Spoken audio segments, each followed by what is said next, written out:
أهلا بكم إلى الحلقة الأولى من قناتي الجديدة هنا على اليوتيوب.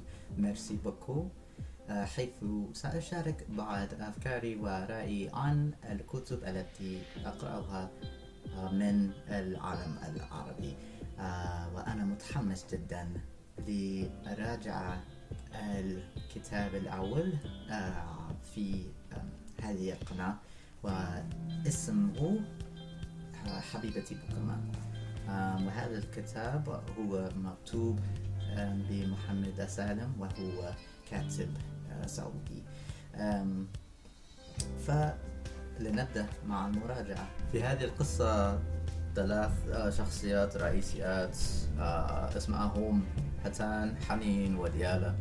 فالأول منهم هو هتان، وهو الأول الذي سأعرفكم عليه، عشان هو الشخصية الأولى التي نسمع منه في الرواية.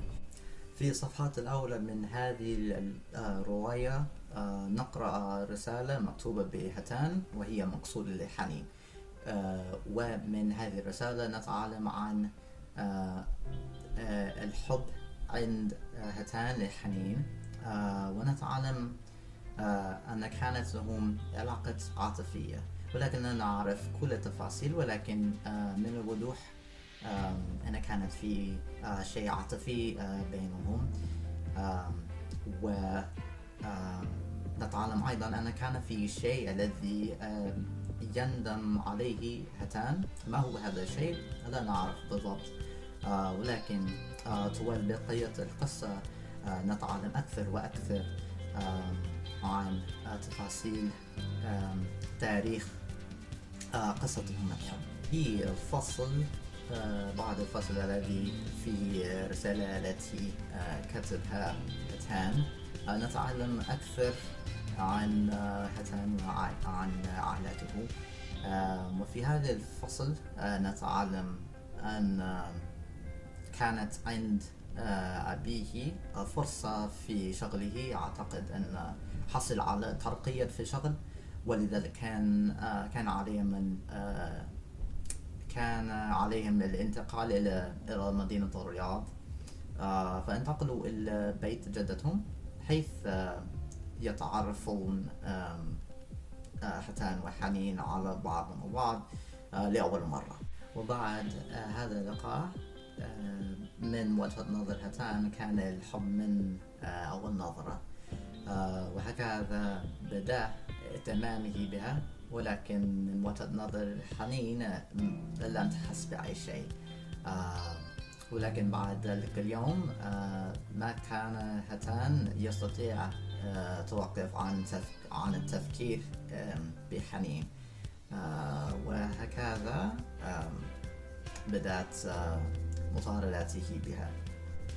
ولكن لسوء الحظ ما كانت له فرص كثيرة للراحة، ولذلك لم يتكلموا مع بعض على الإطلاق.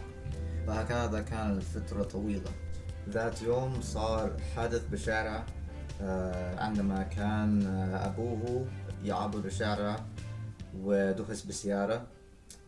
جاء له سيارة الإسعاف ليأخذه للمستشفى، ولكن للأسف توفى بالمستشفى. وهكذا وفجأة صار هتان المسؤول على رعاية عائلته. أمه، جدته، وإخواته كان مسؤول على كلهم.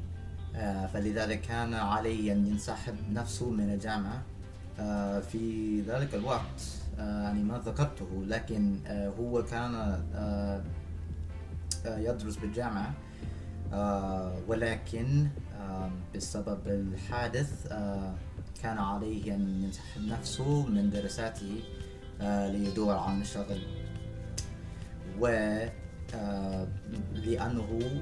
في ذلك الوقت لم يتخرج من الجامعة، ما كانت له خبرة كثيرة، يعني خبرة مهنية، فكان صعب شوي ليوجد شغل. ولكن لحسن الحظ كان لعمه مصنع وهو عاطل وهو العمل في المصنع. وبعد حصوله على الوظيفة في شركة عمه، وعمه أبو حنين أرسلت له رسالة على الهاتف حنين لتباركه على حصوله على الوظيفة.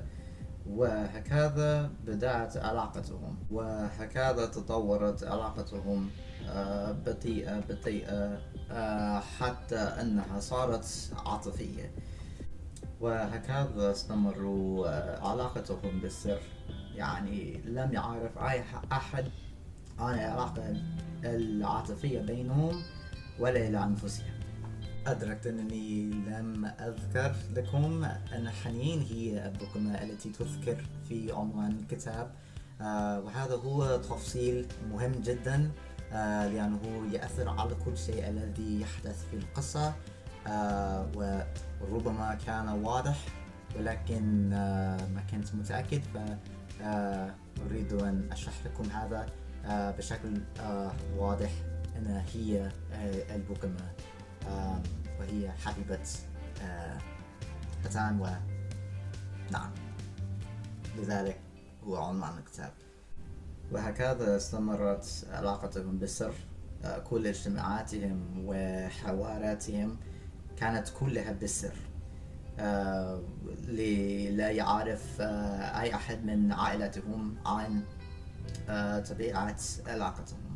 ذات يوم كانت تعاني جدته من ألم شديد في صدرها، ولذلك كان على حنين وهتان أن يأخذوها إلى المستشفى. وهناك عرف هتان على الطبيبة التي كانت تعتني بجدته، اسمها ديالا، وهي شخصية رئيسية ثالثة التي ذكرتها في بداية هذا الفيديو. لن أشرح كل التفاصيل، ولكن صار هتان يشعر بالملل مع حنين، مع علاقته مع حنين، وبشكل بطيء كان يوقف عن التكلم معها. لم يرد رسائلها التي كانت ترسل إليه، وللأسف بدأ أن يخان عليها مع امرأة ثانية، وهذه الامرأة هي الطبيبة ديالا التي كانت تساعدهم مع جدتهم في المستشفى. وهو رافقها إلى وطنها الأم لبنان، ولم يقل لأي أحد إلا أين رحل. وهكذا راحوا إلى لبنان مع بعض بالسر، ولم يقول لأي أحد حتى حنين. وغضبت منه حنين كثير، وأرسلته رسالة أخيرة لتقول له أنها تكرهه، وهكذا تركته وانتهت علاقتهم. بالنهاية هو يعلم أن حنين تزوجت مع رجل آخر بعد مرور بعض السنوات، وهذا الرجل هو بكم مثلها، وأنهم فرحان مع بعض وكل شيء. وكان هتان بالزفاف، وصار حزين ومكتئب ويندم على طريقته المعاملة معها بالماضي، وصار يتمنى أن علاقتهم ترجع إلى حالتها بالماضي، ولكن هو مستحيل لأنها متزوجة مع رجل آخر بالنهاية. وبالنهاية مثل ما كانت يعامل بالبداية، هو يكتب رسالة لحنين بدفتر، وهو يقول فيها أنه كان غلطان بالماضي، وهو يعتذر منها، وهو يقول أنه يريد أن يصلح العلاقة بينهم. ولكن نتعلم في الجملة الأخيرة في هذا الفصل أنه يعيش مع ديالا التي كان يخان على حنين معها بالماضي. فيبدو أنه لم يعلم وأنه لم يتغير ولن يتغير.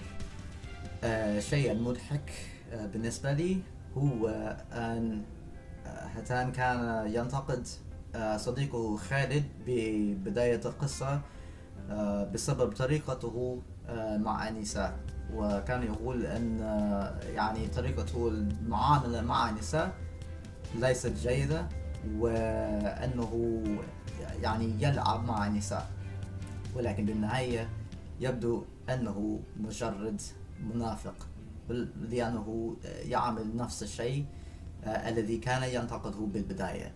وبالنسبة لهذا التصرف يبدو أنه ليس مختلف عن صديقه على الإطلاق. ووصلنا إلى نهاية هذه المراجعة، وفي المراجعة القادمة سنتناقش هذا الكتاب عنوانه أن تبقى، مكتوب بالدكتورة خولة حمدي. أشكركم كثير على مشاهدتكم الفيديو الأول على هذه القناة، وأشكركم أيضا على صبركم. أنا أعرف أن علينا نتحسن بالنسبة للغة العربية بكثير، ولكن هو هدف هذه القناة، والشيء الوحيد الذي أطلب منكم هو صبر والمساعدة. إذا كانت لديكم أي اقتراحات ولا نصيحات فأن تكتبوها في تعليقات، وإن شاء الله سأتعلم منكم وسأتحسن بالمستقبل بالنسبة للغتي العربية. شكرا لكم وإلى اللقاء. باي باي.